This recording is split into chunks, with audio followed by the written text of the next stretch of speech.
Greetings, I am Tom Earl. On this week's episode, we talk conversations on ending fatphobia with Dr. Jeannine Gailey. Check it out.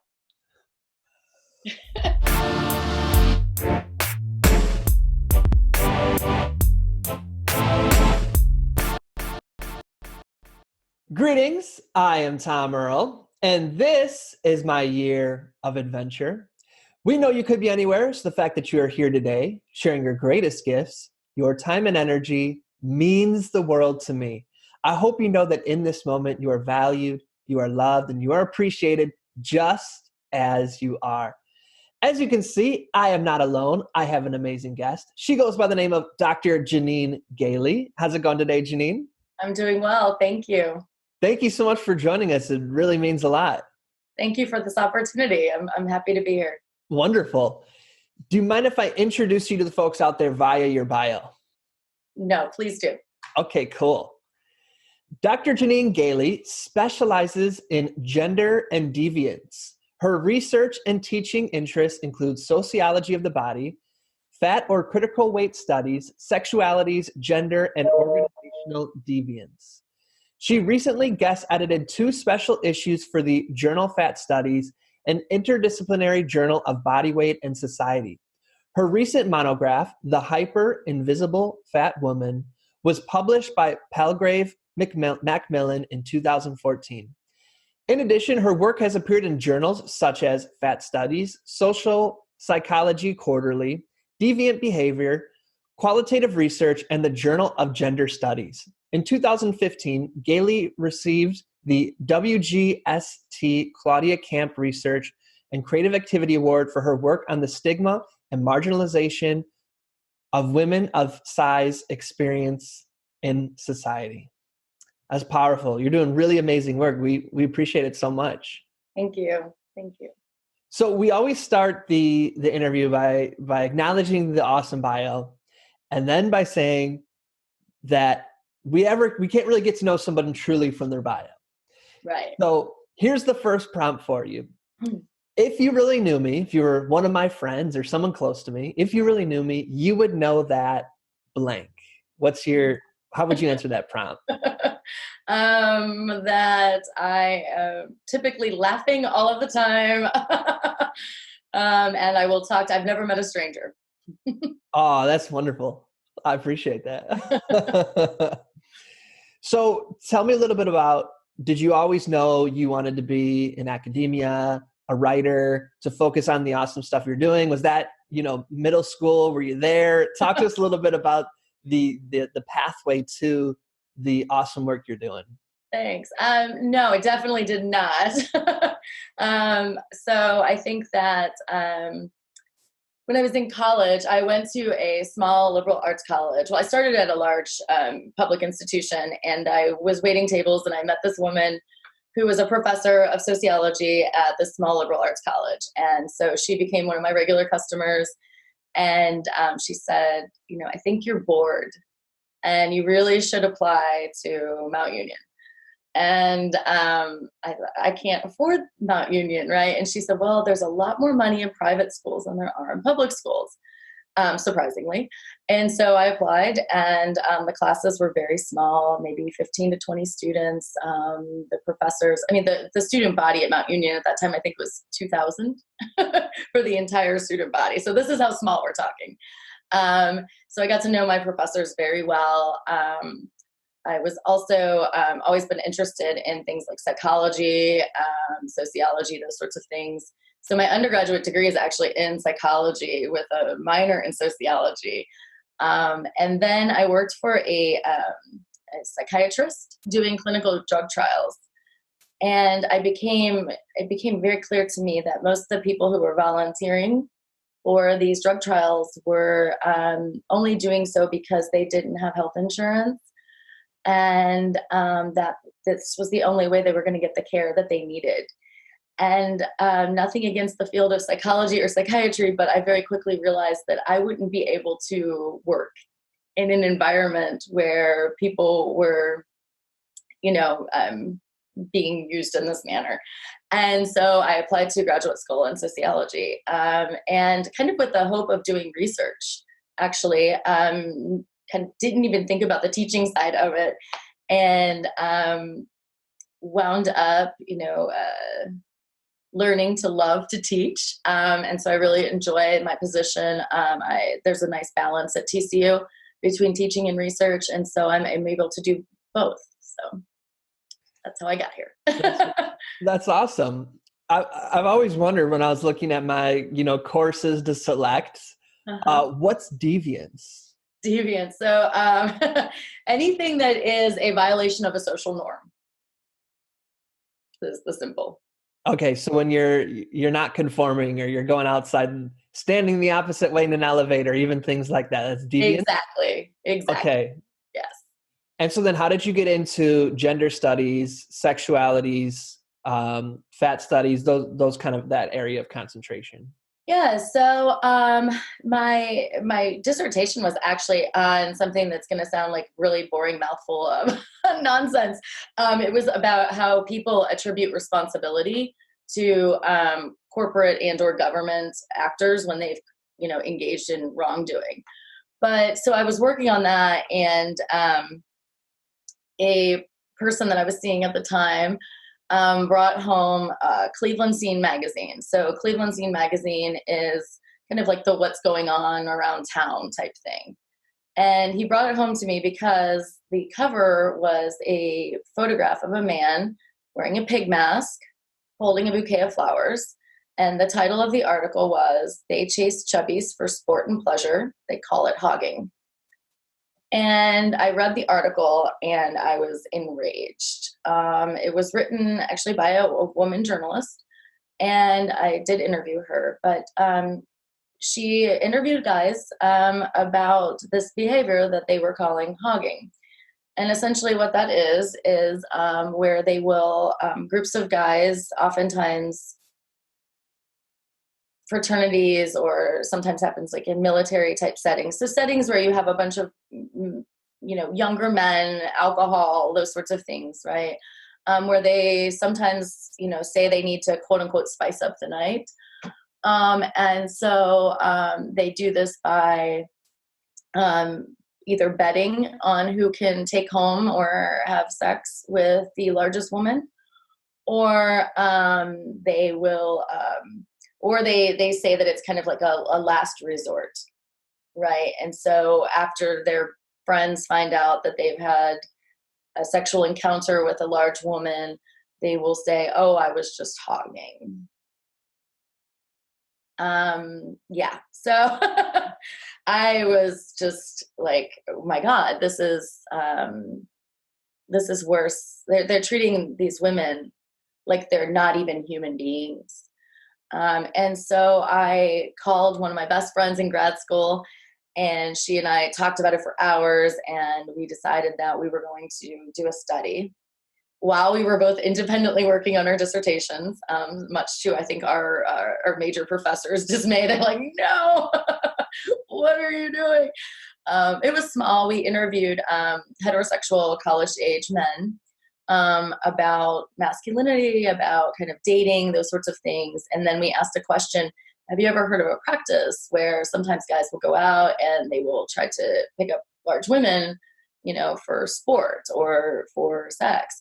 And they're like, "Yeah, hogging." And interestingly, so both Arian Prohaska, who's my co-author on a lot of my work in that area, and I, neither one of us have ever been women of size. So we've never experienced size discrimination. We've never had to live in the world that we do today, that is so incredibly biased against people of size. So these men felt very comfortable talking to us. We were also young. I was probably 26, 25, 26. So I was really close to their age. And they laughed. They thought it was hilarious. And, as an interviewer, it's really difficult to listen to someone say these incredibly painful things and not be able to say you're a jerk, but you can't. And so we actually published something later methodologically about having to be silent, right? And negotiating that. Because, I think it really emotionally bothered both of us that we were it almost felt like we were condoning it, right, by not calling them out. So that's how I got interested in the area of critical weight and fat studies. From that, so I'm an academic, so I can talk all day. Sorry. If you want to jump in, please do. But from that, people would often ask, what do the women think about this? And so I had just started my position at TCU. This was in 2005, and I received a deviance reader, right, for potentially to use in classes in the mail. And so I'm flipping through it, and I see this chapter by Deborah Gimlin on the National Association to Advance Fat Acceptance. I had no idea that organization existed. And so I quickly started doing research, and that's how, and then started recruiting from that listserv. And then it just opened up a whole world to me that I had been blind to. Well, I appreciate you sharing that. And I make an intentional effort to reach out to academics because y'all are so good at interviews. So no need to apologize. That's why you're here. Okay. They hear from me all the time. They don't need to hear from me. So Okay. no worries. Yeah. For my own journey, I first started to hear about Fatphobia on Tumblr. Okay. But I was probably around the age of the men you were interviewing. I'd never heard of it. Mm-hmm. Obviously, it doesn't mean it didn't exist. I was blind to it. Mm-hmm. And I've been doing a lot of implicit bias trainings. And so one of the statistics that are shared is that actually fatphobia and age are actually the highest implicit bias measurements, even more so surprisingly than race and gender and all these kind of things. Yeah. I'm sure that's a statistic you're aware of as well. Is it? Yes. Do you mind speaking about that? Because I'm sure for a lot of people it's surprising. Yeah. So I think that we all have implicit biases, right? But the thing is that things like gender, race, sexuality, those things, especially in recent years, with sexuality and gender, are things that are more frequently discussed. With race, it's incredibly, we know racism exists. We know sexism exists. We know that discrimination against folks who identify as queer exists. But it's kind of like we're not allowed, quote unquote, to talk about that in public, right? And with body size or our age, those are things that we don't really think about, I think, in many ways as being areas of discrimination. Aging, I think we do talk a little bit more about it, right? I'm doing actually interviews right now with women 60 and older about their body image. And many of them have talked about kind of ageism. But the body stuff, there's this, it's kind of like, it's considered to be kind of common sense in our society that if you're larger, that equals ill health. And this is something that we've really been that has been part of our social conscience since the late 1800s. It was really around the turn of the century where we have kind of industrialization, right, taking over the agrarian culture. And so we no longer needed large, strong bodies to be able to do the type of work that we were doing, right? And this combined with a whole confluence of other things, such as, clothing starting to be commercially made, freight, right, that can carry goods, including food, over long distances. And, in the United States in particular, this kind of Protestant ethic, right, that we were founded on almost, right, that gluttony is a sin. This idea has kind of taught us that, like, well, now that food is in abundance because we can ship it anywhere, we don't have to grow it or, raise livestock, that if you are large, that that's a sign that you are gluttonous. And we very quickly see kind of this conflation of religion and science happening all at the same time. And that also was around the time where women's roles were changing. And so for a while, it was kind of not really accepted, but it's more accepting for men to be larger because there's this expectation that men are supposed to be protectors and providers and right, those sorts of things. But this push for women to be small really starts about that time. I mean, if you think about like the 20s, right, and the body type of the flapper, right, very straight. No curves, no, breasts, buttocks, hips, right? And that really kind of becomes the ideal form. And so for over a century, we've been receiving these messages that to be large or to have fat is to be unhealthy. And that it's not just unhealthy, but it's your fault that you're unhealthy. And so it's seen as irresponsible, right? That, you're just too lazy to actually, eat right or exercise or what have you. And these are really part of our ethos in this culture. And so to think about, go back to implicit bias, right? Because it's so woven into the fabric of our social norms and culture, how do you erase that? I mean, we're still, we're still dealing with racism in tremendous ways, but there have been conversations about it. We're not typically having conversations about weight unless it's about losing weight, right? Or being a quote unquote healthy weight, or eating better, or the war on obesity. Right. Did that answer your question? It did, and it brought up so many more. So that's why I'm glad I got you for an hour. So you started to mention a little bit the intersection of weight and gender. What about in your studies, if you feel comfortable talking about the intersection of race and body size and weight? What do you see coming up around that? Yeah, so there's kind of this misconception, right, that Latinas or Black women are comfortable being large, or that it's more socially acceptable. To an extent, right? So maybe culturally speaking, there's not as much pressure to be waif thin as there is for white women.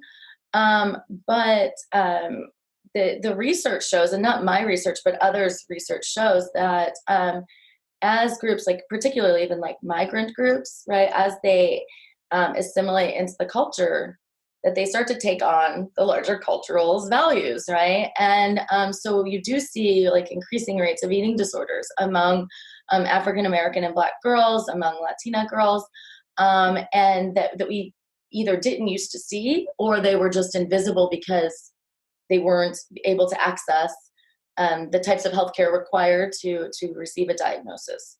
But eating disorder rates are increasing among those populations. And there is, I think, increasing pressure on women of color to resemble more white women. And I'm not just talking about hair. That's always been an issue, right? Like having to straighten one's hair or skin tone, those sorts of things. But around body size, that there's a lot of stereotypes, right, surrounding a large Black woman, for instance, that are incredibly harmful. And so, unfortunately, given my own positionality as a cisgendered white middle-class woman, right, it was difficult for me to recruit a large number of women of color. So in my previous research, where I did semi-structured in-depth interviews with 74 women of size, I had, I think, oh gosh, I can remember, I think I had 5 women who identified as Latina, maybe 6 who identified as Black, 1, I think, Native American, But there are some wonderful scholars out there doing research on race and body and gender. And so I would recommend looking to some of that research. But the one thing I hear repeatedly in the communities are that, it's not that like women of color it's okay for them to be larger, because it's not. There's still discrimination that exists. So what role do you see, because I'm in my mind turning a statement into a question. And so let me just be transparent and call me out on this if I'm being biased in this. A lot of the people I talk to, a lot of the pressure comes a lot in like a mother-daughter relationship in fatphobia, or that pressure is my perception, or false, correct, or do you mind talking about kind of the parent's role or a parent's role in this? Yeah. So certainly, I think that, well, first of all, I think moms get blamed for all sorts of things, right? Anything is wrong with someone and the mother gets blamed. And that's somewhat unfair, but parents do play an incredible role, right, in shaping how we feel about our bodies. And I think that, if we're talking about women in particular, right? So as a little girl, you're looking at your mom, right, and her figure. And if you hear her saying things like, I hate my legs, or I hate my whatever, right, or I need to diet, and you see that you have maybe the same legs as mom, right, then you're like, oh. But in my research, it wasn't just mothers. Fathers were very much involved in really pressing their daughters that were larger to diet. I interviewed one woman whose father used to pay her $1 to run up and down the driveway. It was a steep driveway. Others that their fathers would just call them, ugly and fat. And then we're talking about starting in childhood, and many who were forced to diet, right, restricted. I was just talking to a woman the other day. It's interesting. I'm doing the research with the aging women, and one woman happened to be a woman of size, and she was telling me that when she was a little girl, she was, she said like maybe chubbier. And she had 2 brothers, one older, one younger, and she was never allowed to eat dessert, but her brothers were. The brothers could eat as much as they wanted, but she wasn't allowed to have anything sweet. And at 12 years old, she was actually prescribed amphetamines for weight loss. And that also is something that happened, or something that came up, in among 2 or 3 of the women that I interviewed as part of that study with 74. So it's particular a time period, I think, thing, like in the 60s, 70s, when physicians were likely were prescribing amphetamines to children for weight loss. I would hope that doesn't happen anymore. Now that we know more about how amphetamines affect the brain and so forth. But yeah, most of these women, the relationship between the family and their body size is pretty deep. Even women who are not of size. My background's in youth development, child development, and my heart is just breaking as you're sharing these examples. With your psychologist hat, what comes up for you, or what are you thinking of? What kind of impact does that have when a young person is part of their childhood development? These kinds of, in my opinion, emotional abuse are happening in their environment. It's traumatic, right? I mean, and it distorts then our relationship with our body. It distorts our relationship with our food. And, so oftentimes what happens is, and much of the population in the United States does this anyway. I mean, we're kind of like chronic dieters, right? And so, parents, yes, but let's not forget the larger culture in this conversation. But, it can lead to all sorts of things, right? I mean, dealing with depression, dealing with anxiety, dealing with, body dysmorphia, right? Those sorts of things. Not to mention then just not really knowing how to listen to one's body. When am I hungry? When am I thirsty? When am I tired? And that is incredibly, that's again, something I think pervasive in the culture as well, not just among people of size. So there's an example that comes up for me that has always impacted me, and transition us into talking about people's misconstruing of health into this conversation. Mm-hmm. I was reading someone's account where they were talking about how they were larger and then started to lose weight and tons of weight, and people just kept complimenting them and complimenting. You look so healthy. I've never seen you so healthy. Turned out they were losing weight because they had cancer. They didn't even know it. Mm-hmm. Can you talk a little bit about the misconceptions of health around fat phobia? Yeah. So several years back, the American Medical Association actually decided to call obesity a disease. So once obesity was given disease status, that really changed kind of conversations around the ways in which we think about body size, right? And so this kind of conflating, right? So obesity, which again is based on body mass index, right? Which is a terrible measure. Our body mass index is calculated based on our ratio of our height and our weight. There's nothing taken into account with regard to our muscle mass, our bones, right? So even our sex, right? And so you have people like Brad Pitt who would be classified as obese. And so, right, because of the muscle, and he's short. But, so we were using this really arbitrary measure that was not created to measure health. It was created to measure aggregate data, not individual data. But we use this, and we've created these arbitrary points, right? So you're underweight if you're below an 18.5.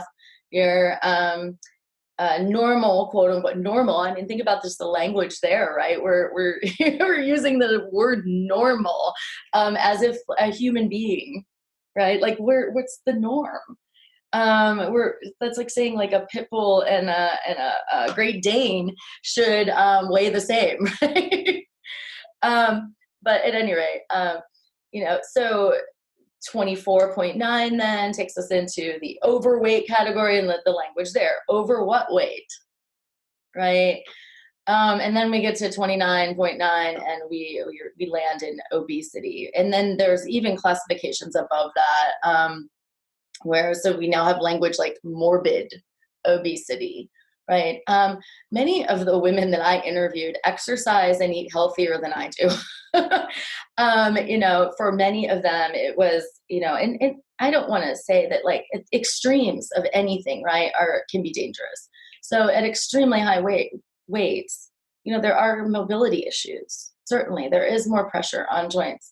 But at extremely low weights, there are also health dangers. It's hard on the heart. It's hard on our bones, right? So in either extreme is problematic. But we're trying to kind of force human beings into this very small box, and without taking into account all these other structural factors like access to food, culture, right? What sorts of foods are common in your culture?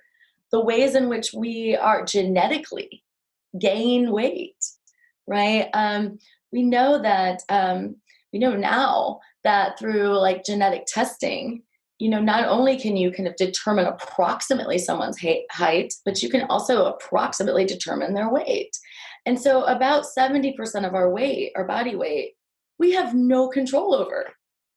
It's only the 30% that we do. And again, we're not taking into consideration all of these other things like medications. We also know now that environmental factors can increase weight, right? So all of the toxins in our air are partly starting to be linked to weight gain. And that's partly because biotoxins hide in our fat.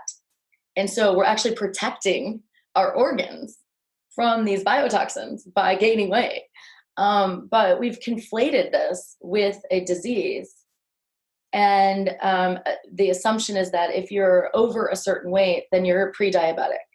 Or if you're over a certain weight, then you're going to have hypertension. There are thin people who have diabetes. There are thin people who have hypertension, right? And so this correlation that we've made is false. And there just isn't the data to support that this is caused by this. Now, we do know, like I said, there are some things as our weight increases more than it would for maybe our particular body, right? That we will then start to develop health problems, just like if for our particular body we lost too much weight. So I'm sure you've had lots of people or in your class or in the comments or anything like that try to come up with, oh, but what about this? But what about that? What are some of the common things that people have a hard time letting go of around this conversation we're having now when it comes to the conflating of health or using health, kind of weaponizing this conversation of health? Yeah, a lot of people just will respectfully listen to me, but will not buy it. So they just say, no, it cannot be healthy to have that much weight.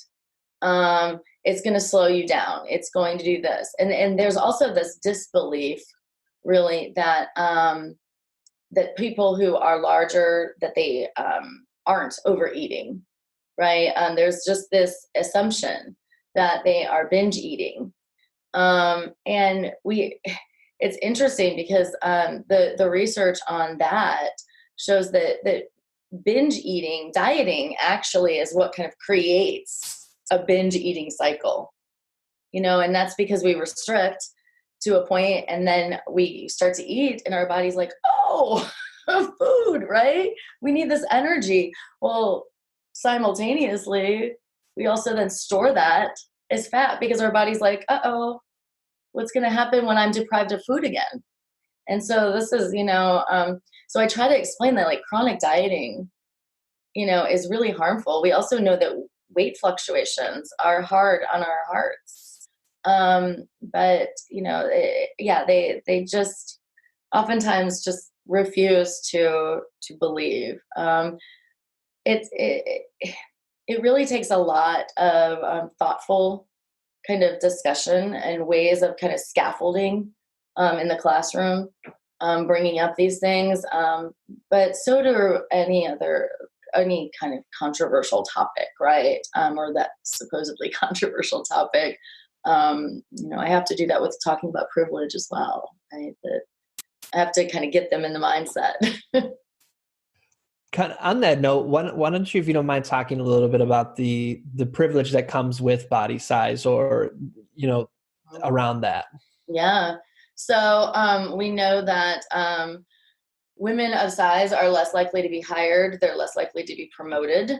They are less likely for their parents to pay for them to go to college.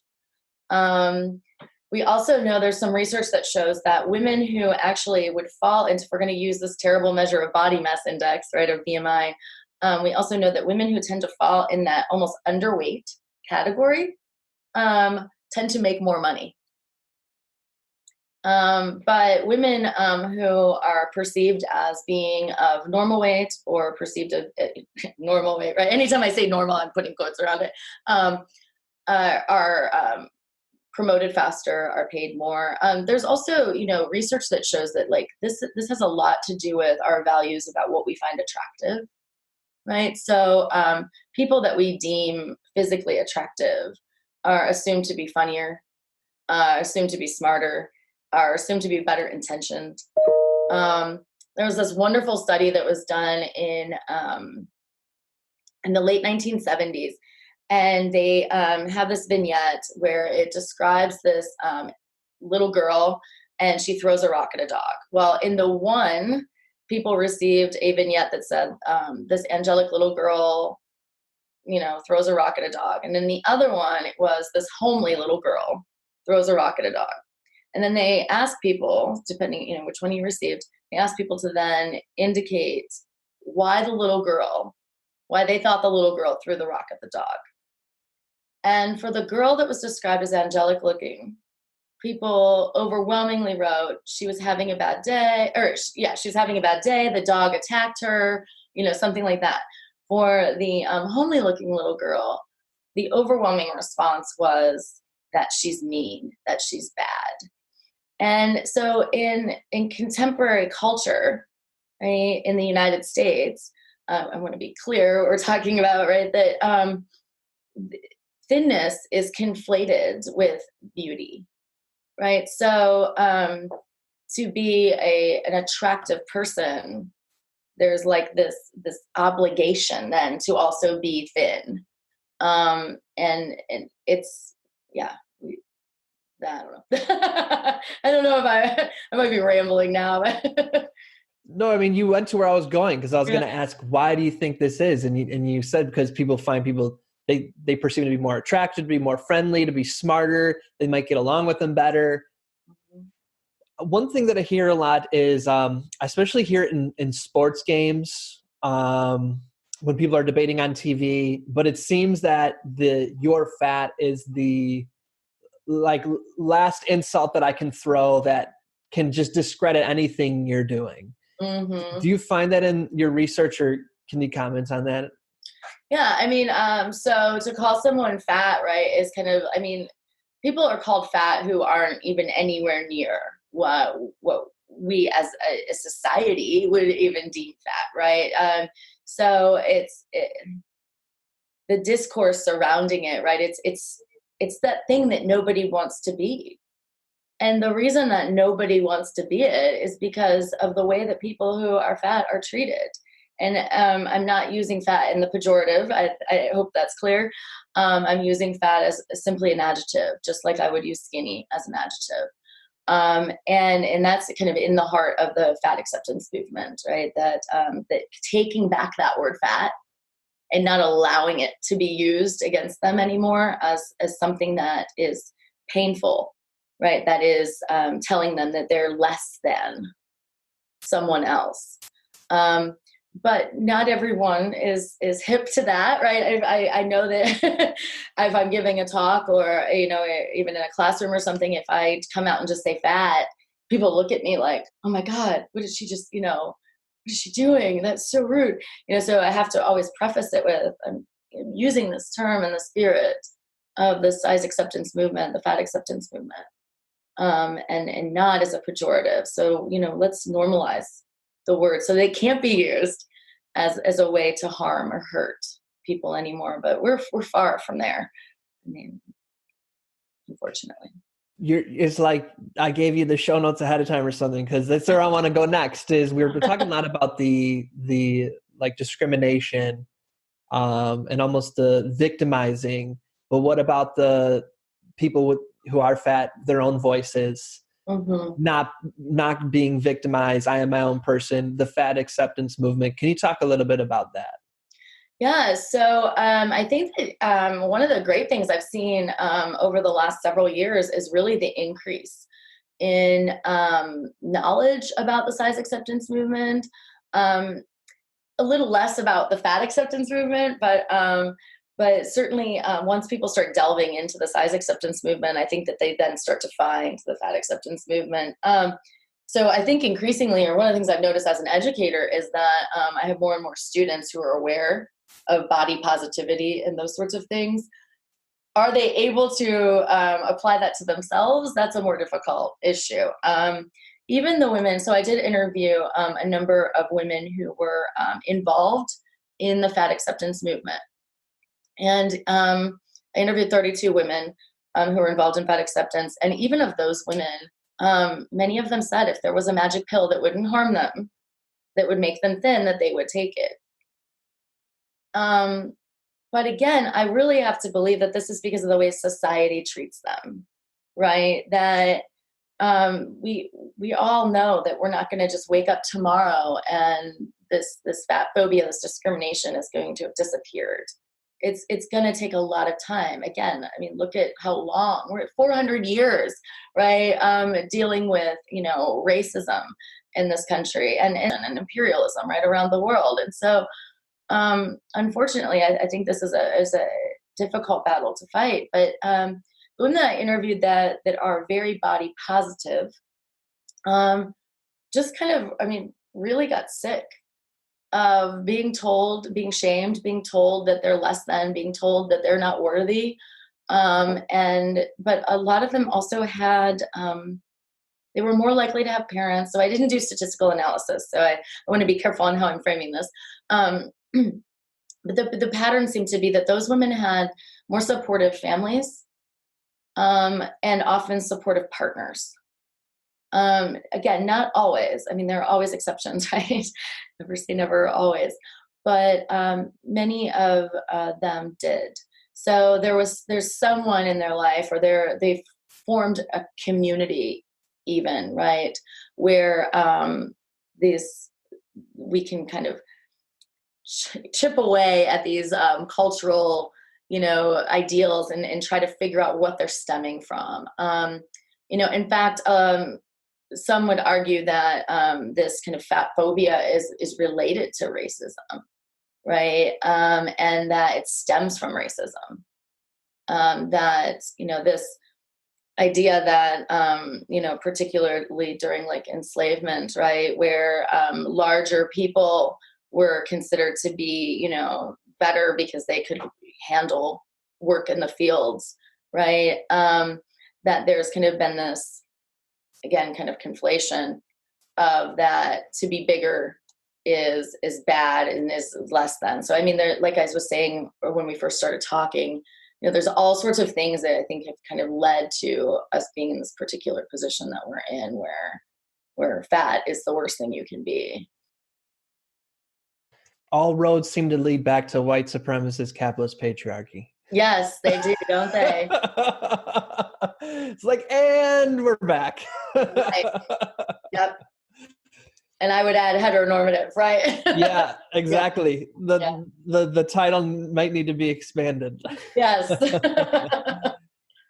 So who are some of the voices from the fat positive movement that you might recommend people turn to or look to hear from? So one would be Deb Burgard. She is one of the founders of the Health at Every Size movement. And she's done just some really great work in that area. Another would be Amy Farrell. Amy Farrell is a historian. She's actually in American Studies, but she has written about fat shame through a historic lens. So some of that knowledge that I was giving you about like how we wound up where we are stems from her work. Some others, Esther Rothblum, she's actually the editor of the Fat Studies Journal. Esther looks at fat and lesbians. She's also done some trans work. And so if you're kind of looking for those intersections, she's a wonderful resource. Let's see, Carla Rice. She's a Canadian scholar. She has done quite a bit of work in the body and so forth, and moving more and more into the fat studies area. Kat Passe, she's an Australian scholar who has written some amazing pieces on the intersectional issues with fat. Hanale Harjanen, she is a Finnish scholar who looks at neoliberalism and fat, so how neoliberal societies really push us into kind of this thin or weight regimented, right, type culture. Do you want me to keep going? That was awesome. We're going to do our homework. What about your book? I know you have a book. Can you talk a little bit about it, what it's about? We have a lot of authors who are listening to who are always eager to publish their books. Any advice on that you can speak to as well? Oh, geez. Okay. So my book is the Hyper Invisible Fat Woman, Weight and Gender Discourse in Contemporary Society. And as you mentioned at the beginning, it's published by Palgrave. Hyper invisible, so the in is in parentheses. And that's because I make this argument that based on the voices of the 74 women that I interviewed, that there's this visibility spectrum. I'm not the first person to talk about that, of course. Casper and Moore both talk about these issues. Monica Casper and Lisa Jean Moore talk about that in one of their books. But what I start to see as I'm kind of thinking through what it means to be visible in our society is that those of us with privilege, right? So those of us who are white or light-skinned, who don't have any obvious physical disabilities, who are cisgendered, who are, I'm forgetting some things, but at any rate, those of us with privilege, right? We are visible when it suits us. So for instance, I'm going to the airport. I'm not likely to be stopped by TSA. I'm kind of smiled at and, just pass through. Or I walk into a restaurant or a retail clothing store. I'm greeted, people are anxious and willing to help me. So I'm visible when it suits me and I'm invisible when it suits me, right? Invisible at TSA, visible at the retail store, at the restaurant. For people on the margins, right? So people of color, people who are fat, people who have physical disabilities, those folks exist kind of at the extreme ends where they're either, and I use the prefix hyper intentionally, that it's not that they're just, they're seen, but they're not really seen for who they are. They're made into a spectacle, right? That they're made into Charlotte Cooper, who's another scholar. Oh, she's not a scholar. She's an author, an activist in the UK. Charlotte Cooper dubbed this the headless fatty, right? Because you'll see images on the news, right? And it'll be like the war on obesity, right? And they'll show this image of two people of size walking down the street, but they won't show their faces. They show them from the back often. And so they're being made into like a spectacle, right? We're not even looking at their heads, right? We've decapitated them. And then at the other end of the spectrum, you have, one woman, I can quote her, that I interviewed. She said, I know they see me, I'm the biggest person in the room, but they act like I don't exist. Right. So it's not that, they're just being ignored. They are intentionally being erased. And so, I try to make this argument that this happens at both an individual level. So like talking about implicit bias, but this also happens on a structural level. Many of the women that I interviewed talked about like going to a doctor's office and them not having blood pressure cuffs that would accommodate them. One woman had cancer and had to travel several hundred miles to be able to get treatment because and she lives in the DC area, by the way, because the hospital in the area closest to her couldn't accommodate her size. So when you're asking someone who's sick to travel several hundred miles because you can't accommodate their size, essentially what we've said as a society is you don't matter. We don't even think about you when we're creating life-saving devices. And so that's really so in my book, I go through kind of how they deal with identity, right? So having a fat identity, sex and dating, dieting, health, and then activism sorts of things. So as far as advice, oh geez, I think that if you're doing the sort of research I'm doing where you're interviewing folks, right, is to really make sure that their voice is the one coming through.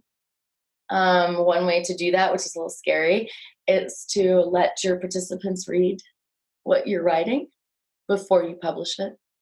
I'm not a woman of size and I've never experienced discrimination because of my size. And so it would be really awful for me to interpret my data through my personal lens. And so it's really important, I think, for us to be able to find ways to be able to interpret and analyze the data through the lens of the people who are actually experiencing the oppression. So, but for other types of work, right? I mean, if you're not doing interviews and you're doing more like a history or archival work or what have you, you just have to commit to doing it every day. Easier said than done, of course. But yeah, 30 minutes every day helps. Well, I appreciate that so much. One of the last questions here, what assignments or what can ways people be more aware or anything like that that you want to encourage people who have body size privilege that they can do in their language or just paying attention to society things people say to become more aware of this? Yeah. So in my, not this office, but my other, I have two offices, which is weird. I know. But in my other office, I actually have a sign that says this is a fat-free or no fat talk zone.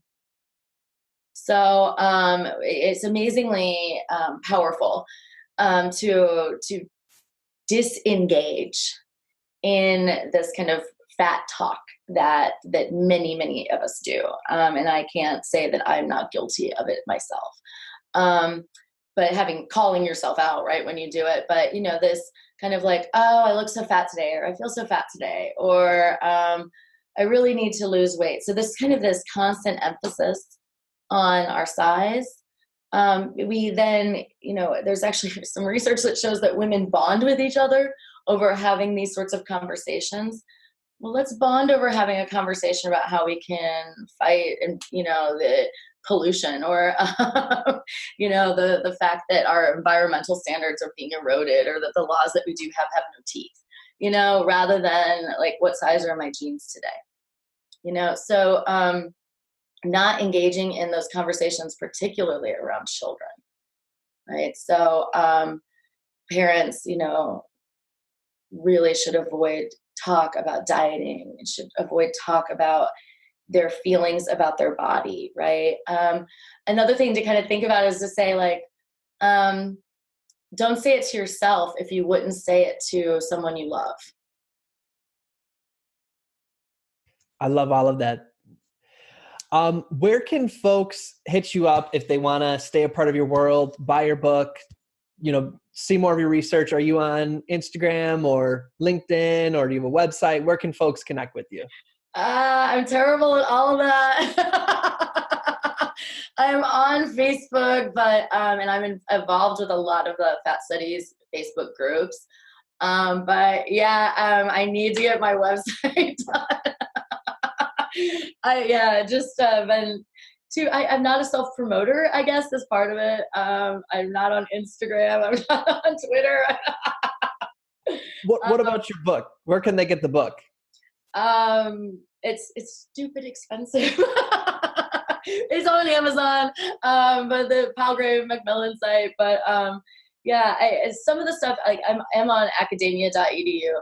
And some of the things are available there, but these publishers, they have restrictions with regard to where we can put things, and it really keeps the public kind of out. I did write a couple of blog posts for one was for the I can't even remember where my own stuff is. It was a higher ed thing, right? It was about that fat stigma and on college campuses and those sorts of things. So if you Google my name, all sorts of things will come up that are almost all academic, actually. So, sorry. No worries. I appreciate you so much for coming on today. I Googled Fatphobia studies, and I came across your article you wrote on hogging. Okay. So, and then I sent you an email and you said, let's do it. So I want to thank you so much for taking that leap of faith and responding to a random guy named Tom. So thank you so much for that. Yeah. Thank you for the opportunity. Of course. 2 questions we ask everybody. The first one is, you heard me say this is my year of adventure. What does adventure look like for you in 2020?